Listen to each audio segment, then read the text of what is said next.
What's up? Welcome back to Unfiltered Cinematics on Are You Entertained? It's been a minute. The last movie we saw was Birds of Prey, but we are back in the saddle. We went to go see The Way Back starring Ben Affleck at a new theater experience for both of us. So that was fun. A lot of thoughts. If you're new to the program, we break down the plot, we give our hot takes, and at the very end, we're going to throw a little ranking on it. Unfiltered, R-rated, honest, initial reactions. So, Brandon's our plot guy.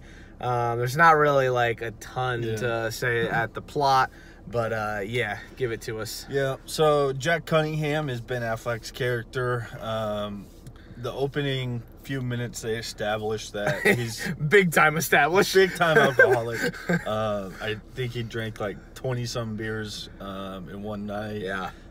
He likes to have a beer in the shower. Yep. He has a good method. One beer in the freezer, and then you drink one, and then you go take the one from the freezer, put one in the fridge into the freezer. So he's got. Damn, Brand's gonna go home and try. He's got it down. He's got it down. I've tried that before. Don't leave it in too long; they will explode. But anyway, from there, he's also like drinking hard liquor while he's working. He is some type of like construction worker. Right. Anyway, so they established that, and then he gets a call from the father at his former high school, Catholic high school, and they ask him to coach because their last coach had a heart attack. The team he's taken over is not good. Haven't won a game. Since he played. Since he haven't been in the playoffs. Since he played, where he was 2-time state player of the year. Looks like they won. Championships, all that. From there, he doesn't want to take the job. He ends up taking it. Goes to practice, kind of makes fun of the team a little bit. Starts coaching. The first few games, they just get blown out. He starts implementing some things like press and different things.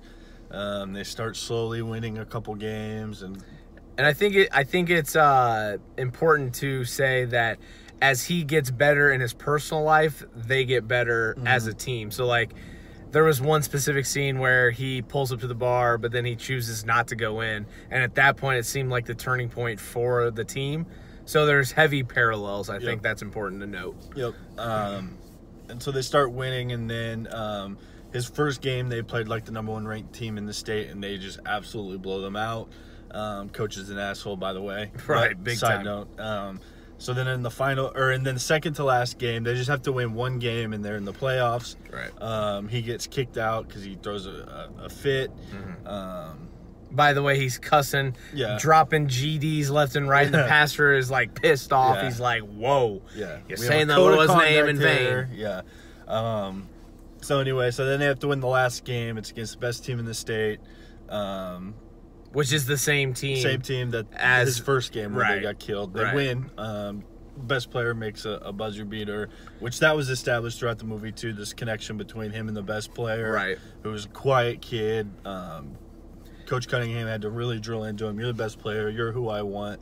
Kind of taking the last shot. Basically, we want you to lead. And he said he has some line where he's driving him back in the car, and he says sometimes the right shot isn't always the best shot, or maybe vice versa. But because the player was like, the kid was open in the corner, that's a smart shot. And then Ben Affleck says, no. The right play isn't always the best play. Right. And so at the final game, he decides to take the shot, kind of showing that he's stepping up and being the leader. So that was kind of a cool little arc. So they win. Also introduced to us during one of the last two games, Ben Affleck and his ex-wife in the movie. We find out that he had a 9-year-old son who died of brain cancer. And so then one of their family friends' son, we assume, gets diagnosed with cancer. And this puts him into kind of a tailspin. He goes out that night, gets really drunk. Unravels. He's driving a woman back home. He runs into a parked truck that has a boat attached to the back. And then they kind of like pull around to a different side of the house. She gets out of the car. She's like, meet me in my house, second on the right. Ben Affleck goes into the wrong house. Drunkenly. Gets kind of thrown out of the house. There's a tussle. He wakes up in the hospital bed. First. So they find him unconscious, drunken, falling down the stairs. But before this, we have to back up one step. Okay. Before this, he goes out on a drunken night, sleeps through practice, wakes up, comes to practice late, and they end up firing him because he was drunk still around the kids. Earlier in the movie, one of the coaches had confronted him because there were empty beer cans in the coach's office. I think it was more so to help him. Yeah, so then there's just a bunch of tailspins leading to he goes into the wrong house. So he unravels that way. Unravels. From there, he goes into therapy and starts to try to pick up the pieces in his life while the team is playing for the championship, and he's kind of listening to the game on the radio. Yeah, I think it's just a playoff game. Is it the championship? I don't know. They never really establish it, I guess, so it doesn't matter. We don't know who wins. Right, and they don't even say who wins. And then the last scene was kind of cool. He talked about how he hadn't picked up a basketball since high school. So the last scene is him listening to the game while shooting baskets. Which was cool. A cool ending. Cool arc. Cool arc. Honestly, it was a deep, inspirational movie. Structurally, it was really well written. I do have some kind of nitpicks and maybe some takes, if you will.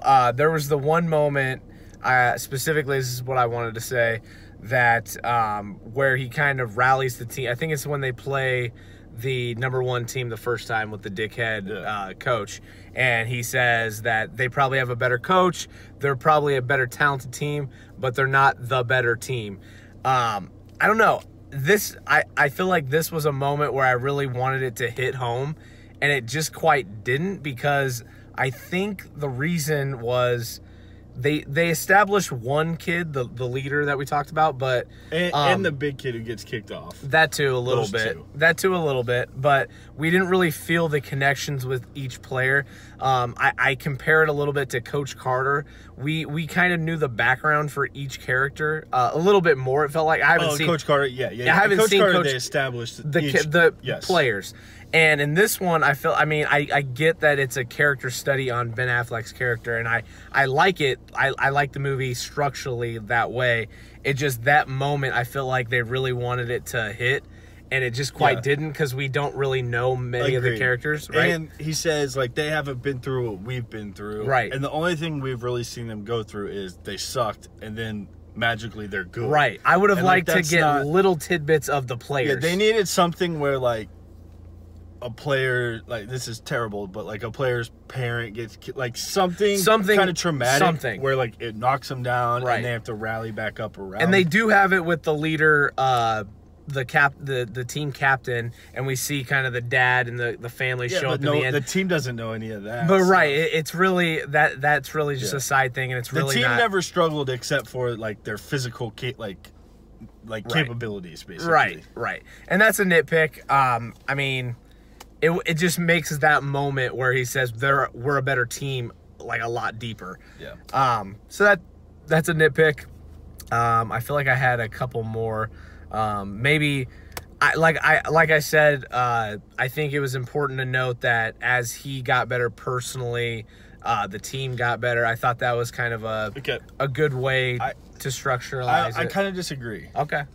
I would have rather, so they basically showed, like, once he takes over coaching, after like the first 2 games, he just stops drinking like cold turkey. That is true. There's no like struggle. There's no like shit. Like for anybody that has had addiction problems, like when you just completely stop something, I mean, there are side effects to that. Right. And we don't get any of that. And then it's just like, he's good. Well, I almost wish he would have kept drinking while they were getting better. Where then he stops in the end. No, to the point where like he starts thinking like I've taken us this far while I'm drinking, like I can continue to do it, and then he unravels that way. Unravels that way. Like he goes too far. You're right, and that's what knocks him back. You're right. That was actually going to be one of my nitpicks, is that like he quit cold turkey, and you know, when you're a writer, you try to make the arcs a certain way. And sometimes it's better if it's a spiral, and this kind of was like he stopped cold turkey with the drinking, right? Yeah. But then in the end, obviously he unravels and goes to the bar and gets fucked up, and that's the spiral. But yeah, I do like it structurally a little bit better, just on paper in my head, the way you described it. So yeah, because it felt like they made such a point to talk about drinking, and then as soon as he gets into basketball, it was almost like drinking. Okay, now it's basketball, drinking, like it was skipping instead of trying to intertwine those storylines. Right. I think they could have done a better job that way, and I thought it would have made it a little bit more. Sure. It would have hit a little bit more. I also wish we would have found out about the son a little bit earlier. Right. Maybe more about the ex-wife. That did kind of take a minute. We didn't really get to what's gotten Ben Affleck to this point until like very late in the movie. Right. And again, it's not a super long movie anyway, so it just feels like we should have established some of the, instead of him like taking the coaching job so early, we should have established more of his backstory before. Yeah. But I will say Ben Affleck was very, very good in this movie. Right. Can I say I did hate his arm tattoos? I didn't need that. Yeah, that just, I don't know. I don't know. Here's what I don't they need could have that. done, though. They could have had, like, a Michael tattoo or, like, his son's name. Right. Like, that could have been. Something like that where they show it earlier and, like, they kind of, like, focus on it but not really focus on it. Right. To give us... So, like, you're, like, hinted. Yeah, it like, hints at it. who's Michael? Right. So, it just felt like they had really good... big picture things, but it was like the finer details, the steps along the line getting there, just felt a little bit empty to me. To play, I agreed, but to play devil's advocate, there were moments that packed an emotional punch. When he was in rehab and he is talking with his ex-wife and saying, "I failed you, I failed our son," and the tears are streaming.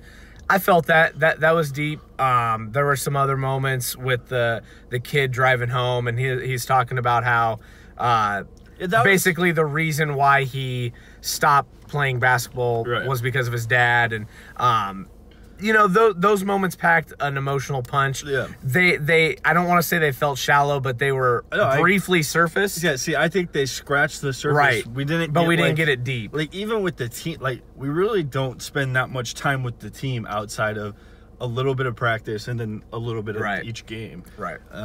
So I just felt like the team, the way they turn things around, like it's just not.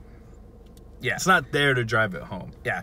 Yeah, that's fair. That's fair. But I thought some of the musical aspects I thought were really good. They put it in to different scenes to hype up kind of the emotion, start to make you feel different things. Sure. I did like the movie was shot in a way, it kind of reminded me of like an A24 movie where like it was kind of darker, kind of grittier. The way they shot it, I thought that was pretty cool. I think the R rating on this really helped it out. Yeah. I think. Yeah. I mean, I just felt it felt very more authentic.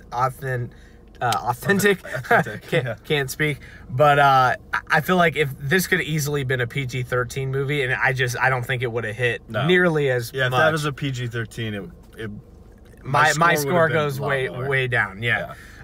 So I think that in that regard, how'd you feel about the writing? I mean, it was good. There were some in a sports movie. Some things have to be a little bit cheesy. Yeah. And it's kind of easy to predict what's going to happen in a sports movie. But I think overall the writing was good. It was fine. It was funny. They did this weird thing with like 45 minutes left where when they win the final game. Right. I want to talk about that. He's walking off the court. They do a still frame of him, and you're like... And it makes you think that the movie's going to be over. Like, is that it? At that point in my head, I'm thinking, okay, if this movie's over... It gets a 6.9 out of me. That's all it gets. Like there has to be more. Yeah, I know. We were both looking at each other. I was like that's a pretty short movie. The still frame was like a couple seconds. Right. So I thought that was... Yeah, that was kind of weird. Oh, weird. How did we feel about Affleck's beard? I thought the beard was okay. The beard was okay. He looks big. Yeah, he did. That's what I noticed. Yeah. I mean, I don't know if that's just what he's looking like, or did he put it on because maybe that's probably what a loner drunken guy maybe would look like. I don't know, but I could definitely tell he looked big. Yeah.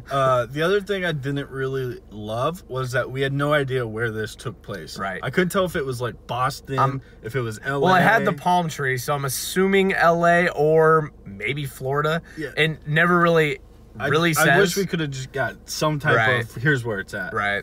Because it was in the back of my mind the whole time. Like, I kept trying to figure out, like... I'm trying to think, like, I was thinking to myself at the very end when they're playing in the championship or whatever, it honestly looked like they were playing at the Staples Center, but it never actually says Staples Center, and I don't know if it'd be feasible for high schoolers to play at the Staples Centers. We would have known. Right. They never outwardly say it, so yeah, the location was weird. Well, we've kind of talked nitpicks. What are there any... I said I liked Affleck's performance.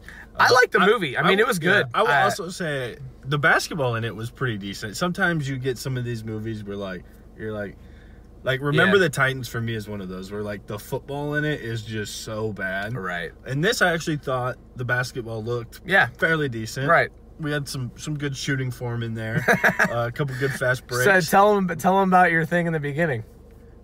That you went to that game at the very beginning. Oh, yes. So at the very beginning game, he's watching a Mizzou UCLA basketball game at Mizzou. I was actually in attendance at that game. For all of you Iowa Brandon fans, made his movie appearance. I did. Finally. For all of you Iowa fans out there, Steve Alford was the head coach at UCLA during this time, and he was walking into his tunnel.